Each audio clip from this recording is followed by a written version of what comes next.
Good evening, folks. Glenn here over at Fine Line. Just came out to check on the cows. Just done evening chores and ready to go home and eat supper.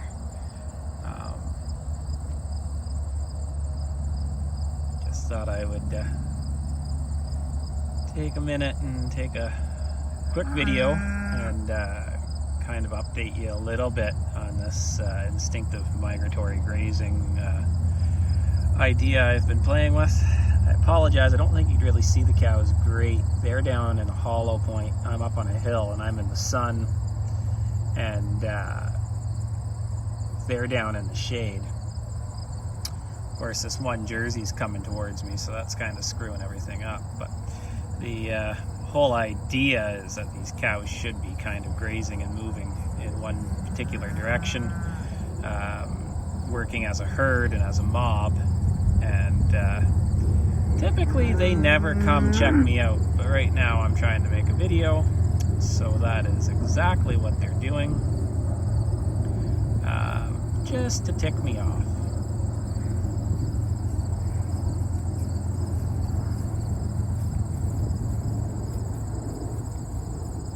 So this is the third pass in this field. This is an 11-acre field. We don't own it. It's a rented field that joins on to our property. And zoom back out. So this is their third pass on it. Yeah, hello Mary. Why did you have to bring everyone up here to see me?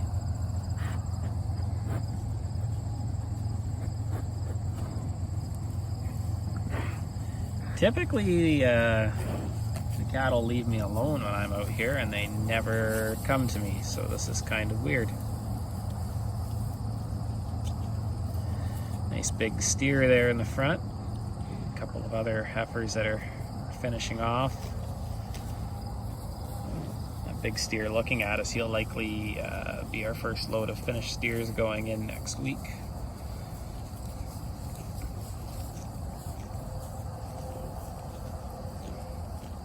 Anyway, the cows are now all just coming up here and moving by me. So the whole idea behind this instinctive migratory grazing is actually, oh, there's the bull.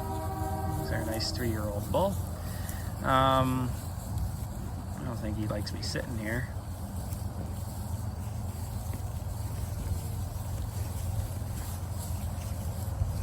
Not that he doesn't like me sitting here, he's just not used to. Maybe that's the problem. I decided to sit down and shoot this video. Maybe I'll stand up. Cows have never seen anyone sitting in a pasture before. That's what that is. Maybe once I stand up, they'll go back to their thing.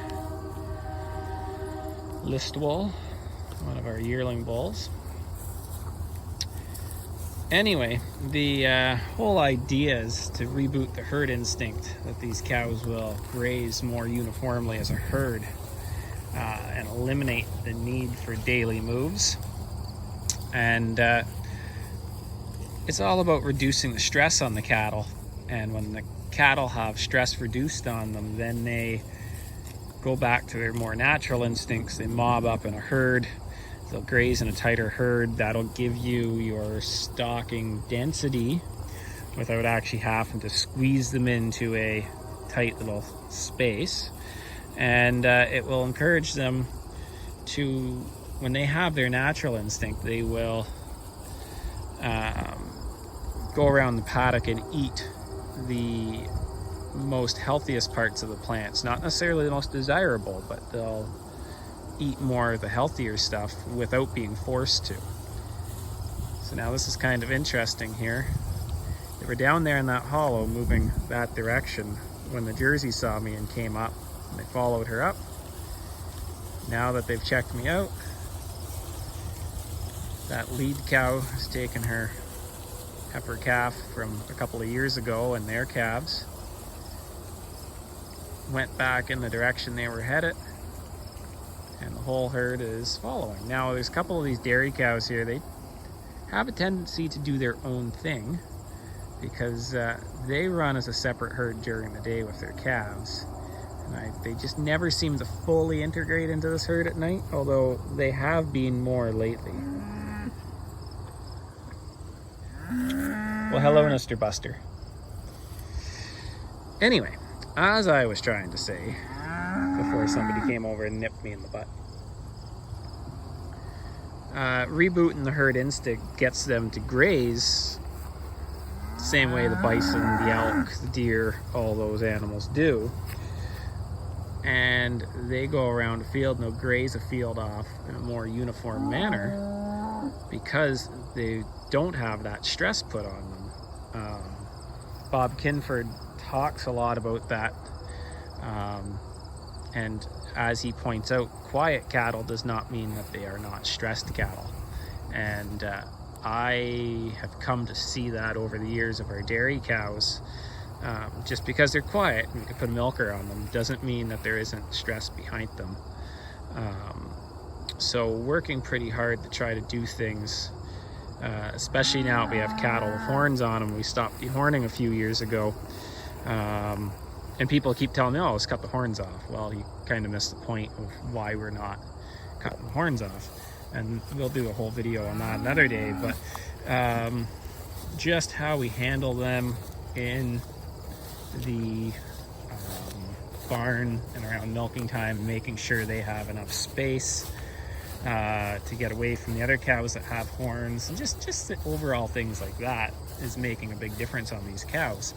Now, we started this in the fall. I said I was going to do a 1 week experiment where I just opened the gates on half the farm and let them go. And I did that, and it was working okay.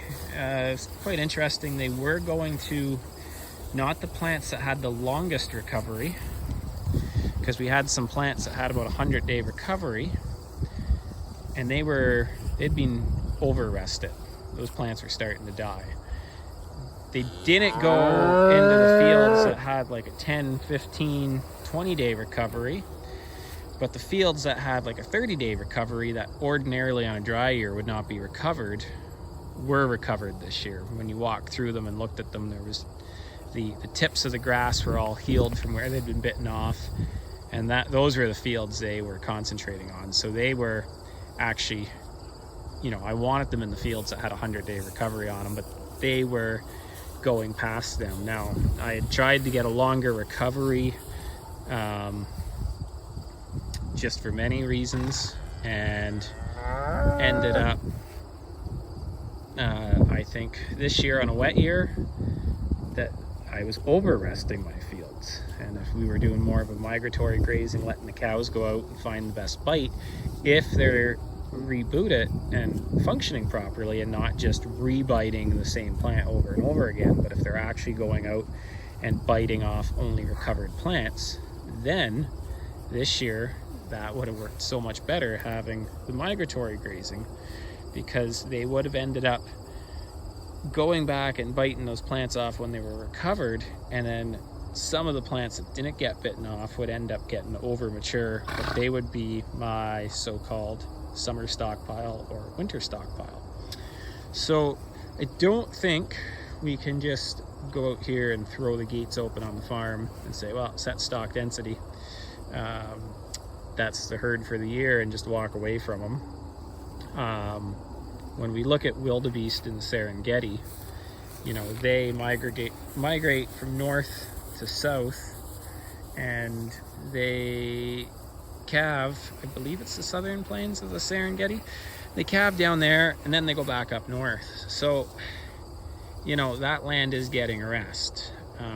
This might be, I don't think we'll ever get away from half and half paddocks and moving cattle, but weekly or even monthly or even seasonally, doing it bigger and less paddocks, less infrastructure, less need for water, so on and so forth. There's just one cow there facing the wrong way, and she's ruining this video because they're supposed to all be grazing the same way. But yeah, that's, if we can reduce the stress level on these cows, get them grazing more properly, and have them doing their thing, then we don't need to move them every day. And if we can achieve the same results or acceptable results, then I'd be happy. You know, can we get those exceptional gains that you'd get if you were moving cattle 4 times a day? Maybe not. Can we do those exceptional things with the land that some people are doing? Maybe, maybe not. But am I willing to sacrifice some of that for a lot less infrastructure and labor? And, you know, it's not that I'm being lazy, it's I just physically don't have the time to do some of this stuff. And nature does it, so why can't we replicate it? I think a few of the other things, the reason why, you know, conventional set stock grazing doesn't work, you know, if you read Jim Garish's book, Kick the Hay Habit, you know, he talks about if you're going to kick the hay habit, you need to set your stocking rate for the farm to your winter stocking rate. You know, how much forage is on that farm in the winter in the dormant season, how much forage is your cattle going to require to get through the winter. And I think you could do more of a continuous migratory graze if you've got the proper stocking rate. Now he talks about, you know, having extra stock on hand in this early summer for that spring flush and that big green up. He talks about bringing in extra animals, custom grazing or buying stockers. But he also talks about how with grazing cow-calf herds, you know, spring calving really helps that. So we have high intake on our cows when they calve, and we also have high intake on our 2-year-old and yearling bulls. You know, and the open heifers, that's called compensatory gain, where they go out in the spring and they're gaining several pounds a day. So, you know, we really utilize, without actually increasing our animal numbers, utilize that huge flush in the spring. And then we butcher off some cull cows midsummer, and that brings our numbers down. And then in the fall, we butcher off our bulls and steers. And, you know, those bulls and steers, like I say, they're compensatory gain. Their intake is up there with our milking cows. So if we set, right now we buy in a lot of our hay, which is why this won't work. But if we were trying to winter graze and have this farm stocked to a winter stocking rate, well then in theory, if we grow grass 6 months of the year and we're going to feed cattle 12 months of the year, we're growing twice as much grass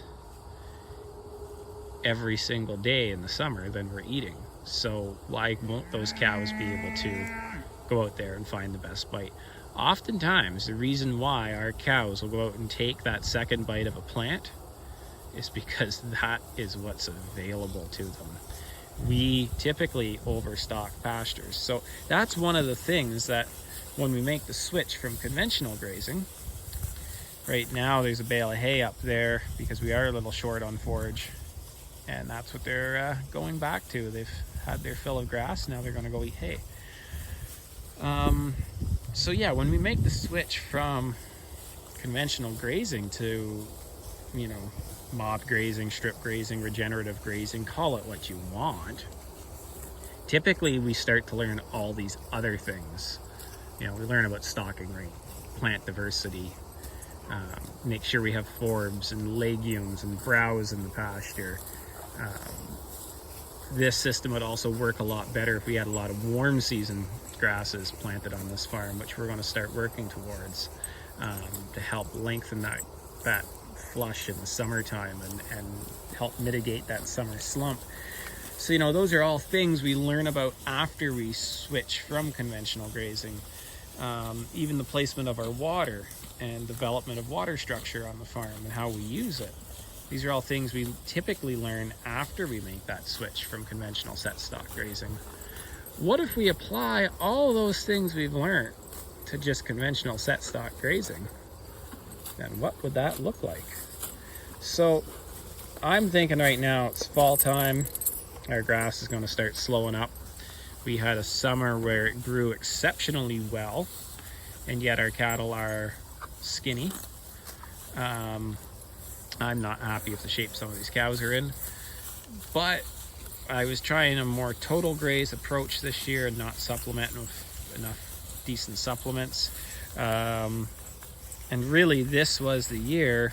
This grass was really low sugar grass. Our cows did not milk good on it. They did not gain weight good on it, and they will likely have a lower conception rate on it.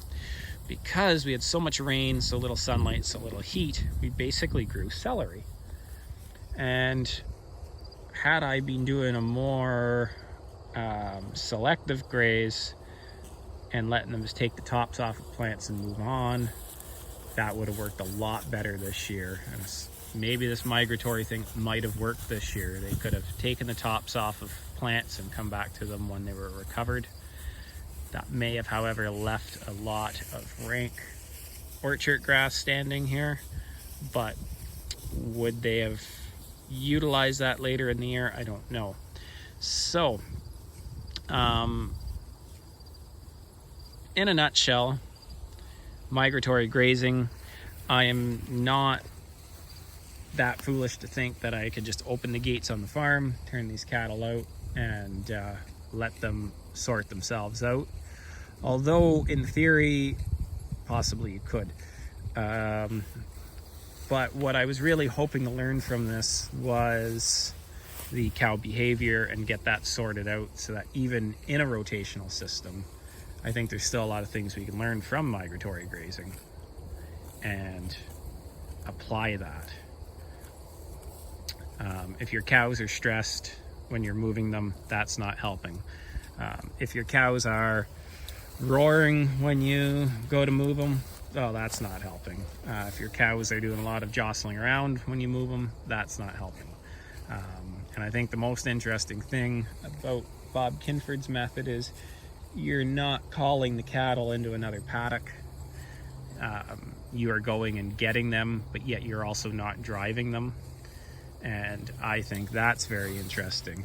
Something, for some reason, always really bugged me about calling cattle and having them follow you for a bit of feed. That always seemed unnatural. If you are of the creationalist mindset, then you would say we're predators and these animals are prey, and we evolved into who we are. Well, prey animals are not meant to follow predators. So there's something psychologically wrong with a cow that's willing to follow you. Now, if you're more of a biblical stance, I haven't really read the Bible, but anything I ever heard in school, any references to the Bible, we're not predators, we're shepherds. And shepherds care for and tend to their herds and flocks. We herd them. And herding would imply that we move them. They don't follow us. We look after them. We are their masters. They don't follow us around like a dog. We go out to the pasture and get these cows and bring them in and milk them. We go out to the pasture and let them know that there's a gate open and move them. And if you don't quite understand what I'm saying, that's fine. I don't quite understand enough to be explaining it. Please go check out Bob Kinford's YouTube channel, Stockmanship 101, and watch the video there. It's broke up into several parts, and that explains it much better. So, unfortunately, probably feeding these cows a bit of hay screws up everything I'm trying to do, but they are grazing these paddocks down evenly. I am moving them on about 5-acre paddocks once a week right now, which is about what I would be giving them if I was stripping it off in strips and with daily moves. And they are taking it down pretty evenly and uniformly, but what cattle wouldn't be this time of year on the second and third pass of land that's nice and green and lush? So I think there's a lot to try next spring, a lot to think about this winter. how we are going to go into next summer, and probably a lot more research. There's not really much we can do because we don't have good literature on these herds. The best I could find is trying to study the wildebeest in the Serengeti, because we don't have good information on what the wild cattle were before they went extinct in the 1700s, and even any literature up to then, they'd been going extinct for a couple hundred years of a lot of pressure put on them from humans and civilization in general. So their grazing habits were probably not 100% natural anymore. And we really know nothing about bison. We really don't, because the bison that we have in the wild today were all remnants that were at one point managed by humans to a certain degree. And we used to have different breeds that resided in different parts of North America. Now we just have bison. And we just reintroduce them by throwing them into parks and rangeland, and they don't have their instinctive migratory patterns of their ancestors. They're coming up with it all on their own. So we don't really know much. We can only observe what they're doing today, but we don't really know if that is 100% accurate to what they used to do. It is kind of neat. All the milk cows are out here in their own little group, and everything else right now is, well, except for the Jersey, everything else is up there at the hay feeders. So anyway, that's kind of a long rant, just for everyone that thought I lost my marbles with this migratory grazing thing. And there's a few channels on a few videos on my YouTube channel that were, it was actually easier for me to take videos, and they were too big to send to Bob Kinford to ask questions. So it's actually easier for me just to upload them to my YouTube channel and then send him the link. So if you just see random videos on my channel that don't really make sense, those are them. So, this all being said, I think I'm gonna go home, eat some supper, and I'll try to keep you guys up to date with what's going on. Maybe I'll make a few videos this fall of me loading up some cattle. You guys seem to like the one I did last year. Getting cattle loaded up to head off for beef. Sent out our last load of cull ewes and lambs today. Did 2 loads of those the last 2 weeks. So I took some footage of that. I'll see if I can get them edited into some kind of a video for you. And we'll go from there. Anyway, you folks take care.